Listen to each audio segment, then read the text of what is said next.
Welcome, audience, to another edition of CEO Insights. Today, we have Kate Kanapeaux of PNDC, the Pacific Northwest Defense Coalition, joining us. And welcome, Kate.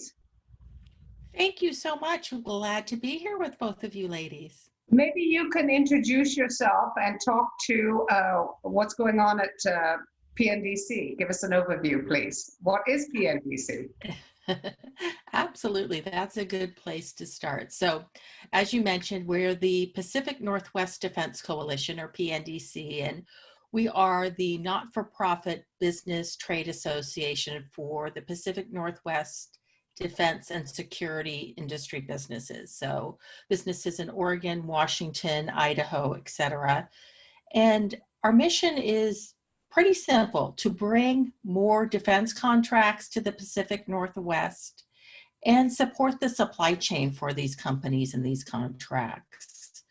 The goal being to support members' business growth, our region's economy, and of course our national security.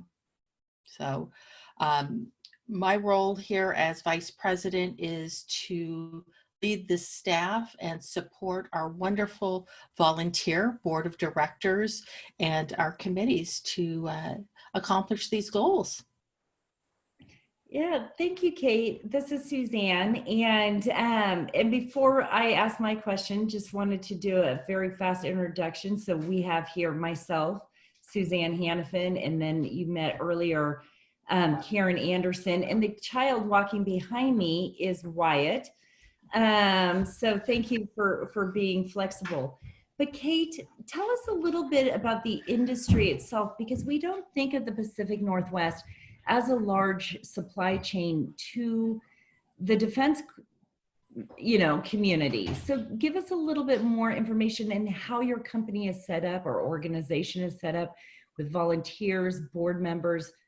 Share with us a little bit more.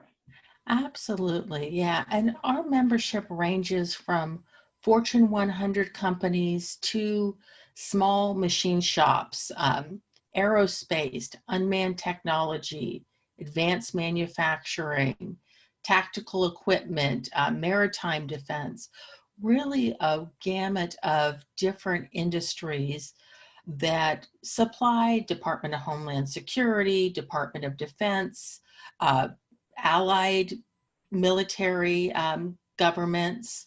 So yes, a lot of people don't think about the Pacific Northwest as a defense hub, but actually two of the largest defense contractors are based here in the Pacific Northwest, in Microsoft and Boeing. So definitely have those big players. But we have a lot of really innovative companies here that supply, for example, medical equipment or unmanned technology. There's a lot of different niche industries that supply the DoD, Department of Homeland Security, et cetera. So really was started with a group that realized that there were a few different companies that were in this space and really found the benefit of working together. So we're managed by a board of directors from industry professionals. And Suzanne, I know you are a vital part of that board. And then we have a lot of volunteer committees that help support. Karen serves on our membership and marketing committee. We actually have an advocacy committee that works with our elected officials as well, helping to produce programming and really give us insight into how we can help the industry. I know that one of the wonderful things about PNDC that I enjoy anyway is the diverse group of members. How are members dealing with COVID? Have you got any stories that you can tell us? I know Cascade Coil is an interesting story, and the CEO came on to CEO Insights to talk about his copper coil COVID experience. Can you talk to any other innovations and ideas and people stepping out and really taking COVID on in a good way? Yeah, absolutely. A lot of our members have really maintained a lot of their defense business. We just did a member survey. About just over 60% of our members see their business as being steady or increasing over the next 12 months. So I think this is, hindsight is 2020, if we can still use that expression. Having a percentage of their business in defense has helped them offset some of the downturn in commercial markets. I think the most obvious one is in commercial aerospace, where a lot of our companies supply the commercial aerospace industry and have seen a downturn in that business, but have been able to pick up opportunities in defense aerospace, and being really prepared to do that with the certifications and the connections that they need. Early on, a lot of our manufacturers were also able to pivot to providing PPE. They are just great, a lot of great small to medium-sized businesses that are responsive and wanting to support the community. And they were right away able to 3D print shields, masks. Some of them are in soft goods and able to sew, some of the masks, etc. Yeah, well, thank you, Kate. And then keeping on the members, I think a lot of companies, whether it's us as a service provider, really looked at pivoting. And it sounds like the majority of the organizations have pivoted. What about internally? What other things have you been seeing that you could advise of saying, wow, this really worked, or this did not work, that you can share with us? Yeah, absolutely. And I mean, pre-COVID, we were a fairly event-centric organization. We did about 50 events a year, really to educate our members, provide networking. We were a very strong event-centric organization. Well, COVID happened, so really needing to rethink that. And we really went back to basics. Bottom line, how can we support our community? We reached out to our great group of members, our volunteer board, our committees, and really asked what they needed us to do to help them. And really went back to the basics of focusing on our 3 pillars, which are intelligence, providing intelligence, access, and support to our members. And we really found some silver linings that were totally unexpected, but really beneficial. Being with the Department of Defense being the ultimate customer for a lot of our members, whether they sell directly or in the supply chain, with everything moving online, the barrier to access was just completely eliminated. If a lot of events were held in Washington, D.C., and because those events moved online, it didn't make a darn bit of difference if you were in Virginia or if you were in Seattle, you still have access to that online event.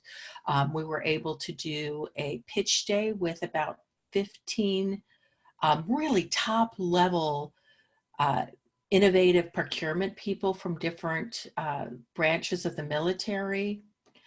Department of Homeland Security hosted a program for us virtually that allowed a lot of Northwest companies to hear about procurement opportunities with the Coast Guard, TSA, FEMA, all the DHS agencies. So that was an unexpected silver lining. And I think the thing that was probably the most repeatable for a lot of different companies is we took this as an opportunity to prove our value. We asked how we could help each company, and we found a way to deliver. a lot of our benefit is in networking and connecting people. So when a member said, hey, I have the supplier in China, they're not able to ship now, can you find me a supplier that can do X, Y, and Z? We worked our network. We found companies that could supply them. We had a company that was having to displace a few of their engineers, lay them off. We found another company that needed engineers. We've fielded calls from elected officials who wanted to put together a group to just get the pulse of the industry and find out what they can do to help. We've made introductions to potential customers. So just really, you know, walking our talk. I think this is fantastic, Kate. You now need to add in there the people business and connectors as your pillars. Again, it's all about, you know, this weird time that we are, and people do feel a little bit more connected, but yet not connected. So it's these novel approaches and solutions. And I think I just jumped in over Karen, so I apologize, Karen. Do you want to unmute and ask a question? Yes, thank you, Suzanne. So really your mission, as I understand it, Kate, has really kind of really come to the front of the stage, and you are helping many more people through this virtual expansion, so to speak. Now, what challenges are you seeing the members experience for the most part? We understand the commercial business is down a little bit, but what other challenges are you seeing them face? Oh, really a lot of uncertainty. Just not knowing what the future is going to hold, and just making sure that they are spending their time on the important things, and just kind of staying the course, but not knowing where the course is leading. I think that is a challenge. We see challenges in the supply chain for a lot of our larger businesses getting what they need to deliver. Just there are this fall, I mean, we have the COVID challenges, we have challenges with some of the commercial airline, even that predated COVID. Right. We have an election that could affect what the defense budget looks like in years to come. So we're really trying to provide some intelligence on what that might look like going forward. And opportunity, just uncovering new opportunities that might spark some of that, provide that direction for members. And I know, you know, the strength of associations is typically members and their participation. And I noticed recently you've had coffee chat time, happy hours, and that has proven to be a very popular forum for many of the members. You know, basically communication, right? Communication is the key. Enables people to ask for help, ask questions, give solutions. Have you heard of any great solutions of your companies that have just been brilliant? Yeah, I think it's just each one of them kind of looking at what they can do in the new market, and playing to their strengths. So trying to think of some specific examples, but a lot of our bio companies in medical have looked at opportunities to pivot to what's needed now with COVID. I know, for example, a few companies that had industrial cleaning supplies and systems have been able to go in and do that for COVID. One interesting one, I think most of you companies here are familiar with FLIR, that does a lot of different sensing and optics programs, they, with their heat sensing cameras, can take a crowd and find out who might have a fever. So they have done that with, for example, I believe the cruise ship industry, I may be wrong on that, or like looking at maybe a large event or something like that, to just some Amazing. creative uses for what they already have off the shelf. Yeah, that's wonderful. What a great use of their amazing technology. And so what are your predictions? I mean, you know, associations have basically been turned upside down. Business is definitely not what it was pre-COVID. Going forward, how is that going to change you? Because I know a lot of your income is derived from those networking events. How are you going to fund the organization going forward? Any strategy in place for that? Yeah, I mean, I think like a lot of organizations really focusing on core values, being very lean, being very responsive. We have the advantage of, from, you know, idea to implementation for us is a real quick turn. So we're able to try different things. Like you mentioned, our Coffee and Conversation series, tried it. It's a hit. We're definitely doing that going forward. And it's being a not-for-profit, are proving that value to people every day is really important. And that's where our revenue will come from, is having people be members, have that engagement, and looking for opportunities to support the community. Well, I want to congratulate you on the work you've done, because it seems like PNDC members are really getting a lot of benefit from the association, even without that face-to-face networking that we're so used to. Suzanne, do you have any questions you might want to bring up? Yeah, really, Kate, all I wanted to know is, how can others support PNDC, including Acumen? What can we do? Because I think you said it beautifully. If you're supporting this community, which is a foundation to our economic growth going forward, you know, we need to get involved. We need to support you guys. So what is it that we can do to help you? Yeah.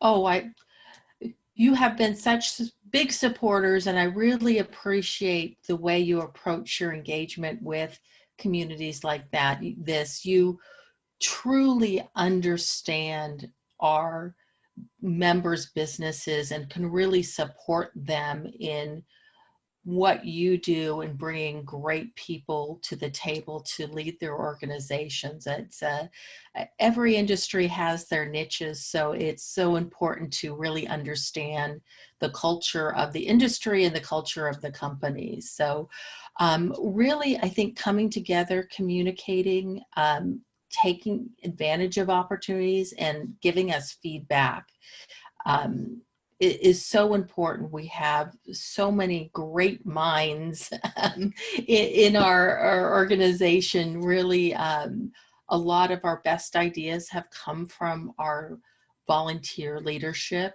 and we really appreciate that kind of input, and just that ability to be flexible, and we can try things right now that some will go well, some will not, but I think just being partners in that.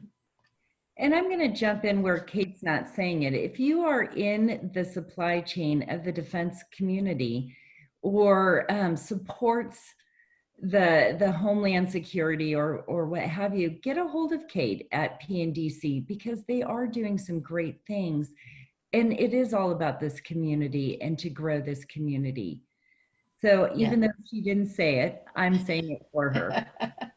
Please, yes, we love adding new members to the community, and I think the most common thing that we hear is we're pretty unique in what all our members are interested in supporting each other, and are always available for a phone call or advice or a been there, done that conversation. So we welcome additional people to join the community. And I love what you said. It truly is a community of people sharing innovation and reaching out for help. And the programming, the educational part of PNDC has to be so vital right now, and access to suppliers and military purchases, very, very valuable. So thanks for keeping the pulse on military sales and manufacturing here in the Northwest. If I was a manufacturer, you bet, I see the value in what you offer. So thank you for doing that. Suzanne, any other final thoughts before we wrap this up? No, I think you said it really well, Karen, that, again, PNDC is growing, they add value. And thank you so much for sharing these insights. I think my biggest takeaway, it doesn't matter if you're a service provider or a manufacturer or what have you. And it doesn't matter if you're in medical, bio, it's all about how to pivot during this time and then come together. And I think that's my biggest takeaway. So thank you so much, Kate. Thank you both for the opportunity and your leadership and expertise you lend to PNDC every day. Thanks, Kate. It's been a pleasure, and keep getting those great conversations going with DC. I know how valuable they are to the members, and when the members succeed, we all succeed, right? Yeah, absolutely. Thank you. Thanks. Well, you heard it, audience. We had another fascinating interview with a leader that is doing unique things, as we all are in times of COVID, and we're continually innovating. So don't be afraid to try something new, is what I heard from Kate. And thank you again for joining us, Acumen Executive CEO Insights. Thank you so much to Kate Kanapeaux.